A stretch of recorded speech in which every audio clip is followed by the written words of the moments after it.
Welcome to my channel Maths by Meenakshi. In this video I am teaching you chapter 4 of class 9th NCERT Maths, and chapter name is Linear Equations in Two Variables.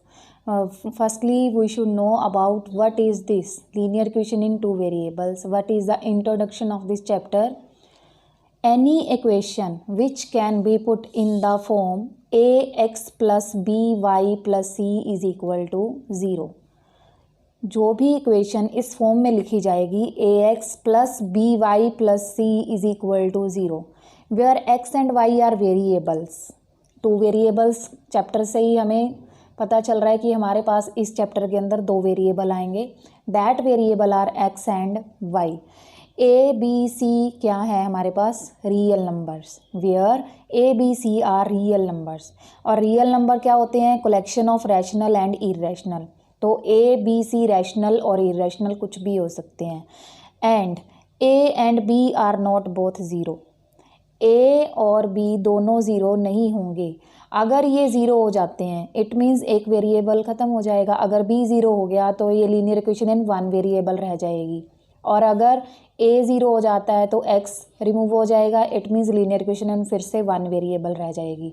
So A and B can not be zero. C is any constant, it can be zero. So this type of equation is called linear equation in two variables. 4.1 is of chapter 4 is here. First question is, the cost of a notebook is twice the cost of a pen. Notebook की cost है जो pen की cost से double है.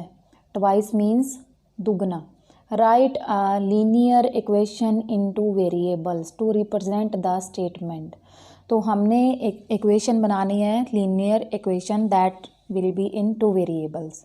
सो hint हमें दिया भी हुआ स्टेटमेंट में. Take the cost of notebook is to be ₹x. Notebook की जो कॉस्ट है वो हमने वेरिएबल की फॉर्म में क्या लेनी है? x, और जो पेन की फॉर्म में लेनी है वो क्या है? ₹y. अगर ये नहीं गिवन तो आप कोई भी ले सकते हो xy. अगर आपको गिवन है तो आपको नोटबुक की कॉस्ट ही x लेनी पड़ेगी.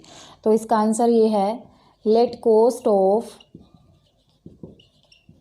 Notebook and pen be x and y.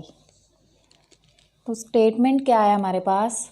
जो नोटबुक की कॉस्ट है twice the cost of pen. इसका मतलब ये है जो कॉस्ट ऑफ नोटबुक है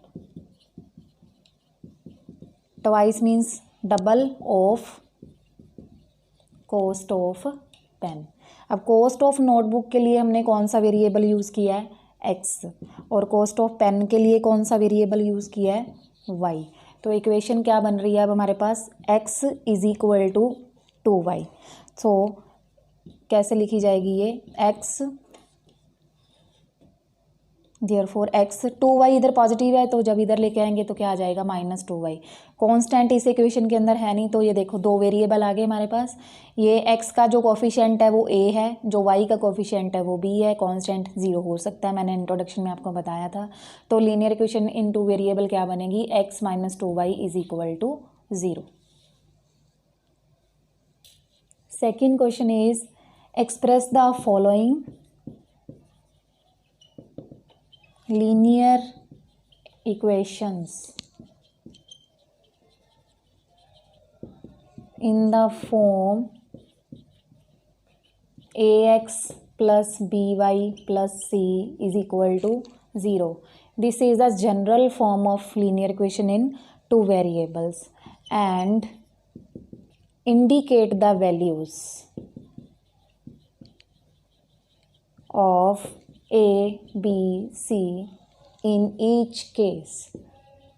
Now some parts of these questions are given to you. First part is 2x plus 3y is equal to 9.35 बार. बार है जो वो 5 के ऊपर है. तो सबसे पहले आप इसको जनरल फॉर्म में चेंज करोगे. जनरल फॉर्म में यहाँ देखो राइट साइड पे क्या होना चाहिए? 0. तो इधर 0 बनाएंगे तो ये टर्म है इधर लेफ्ट हैंड साइड पे आके क्या हो जाएगी? Negative. 2x + 3y - 9.35 0.35 is equal to 0। अब इस इक्वेशन को जनरल इक्वेशन के साथ कंपेयर करो।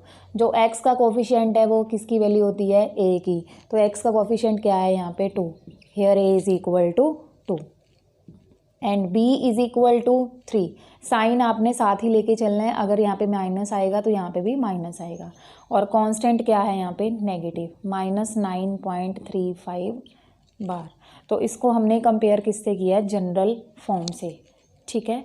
तो हमारे पास जो सेकंड पार्ट है, second part is x minus y over 5 minus 10 is equal to 0। अब फिर से इसको कंपेयर करेंगे। Here coefficient of x is 1 means a is 1 and coefficient of y is -1 over 5।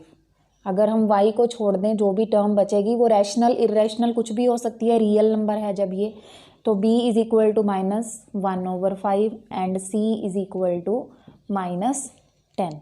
तो इसको हमने कंपेयर किया, हमारे पास क्या आ जाएगा, a b c की value.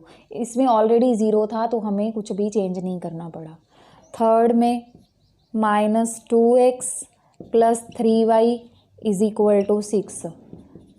Firstly make on the right hand side 0 plus 6, here it will be -6.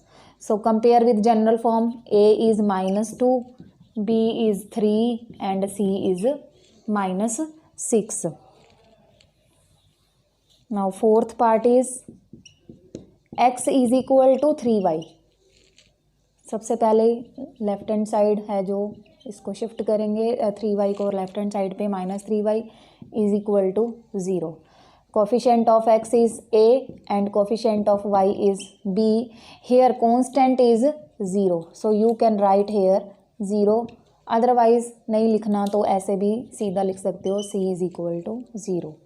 Fifth part is 2x is equal to -5y means 2x plus 5y is equal to 0। Again compare with general form, a is equal to 2, b is equal to 5 and c is equal to 0। And next part is sixth part, that is 3x plus 2 is equal to 0। तो अब आप यहाँ पे क्या देख रहे हो कि वेरिएबल एक ही है, x y तो है ही नहीं। तो हम इसको ऐसे लिख सकते हैं 3x, जो टर्म नहीं होती वो 0 ही है, उसका कोफिशिएंट भी 0 है। तो इसको हम 0 इंटू वाई लिख देते हैं ताकि हमें कोफिशिएंट लिखना इजी हो जाए। सो कंपेयर कर लो। अब जनरल फॉर्म बना दी हमने, जो वेरिएबल नहीं होता उस वेरिएबल के साथ इनटू में हम 0 लगा देते हैं, क्योंकि इससे 0 लगाने से इसको कोई फ़र्क नहीं पड़ता और हमें कोफिशिएंट लिखना ईजी हो जाता है। a is equal to 3, b is equal to 0 and c is equal to 2। Seventh part is y minus 2 is equal to 0। अब इसमें फिर से देखो, y वेरिएबल तो है, y का कोफिशिएंट भी हम फाइंड कर सकते हैं 1 है, बट x वेरिएबल नहीं है। तो x वेरिएबल के साथ क्या है, 0 plus y minus 2 is equal to 0। ये सिर्फ जनरल फॉर्म बनाने के लिए है। यहाँ पे a क्या हो जाएगा 0, b is equal to 1 and c equal to -2। तो पहले जनरल फॉर्म में लिखना ज़रूरी है, ऐसे ही नहीं हम डायरेक्ट लिख देंगे।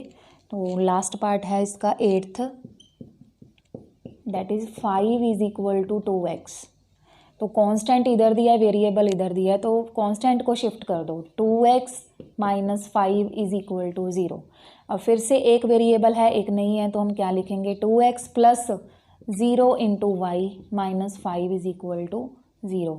कंपेयर करेंगे तो a आएगा 2, b आएगा 0 और c आएगा -5।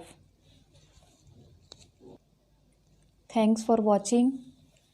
Please subscribe my channel and like and share also this video. Thanks.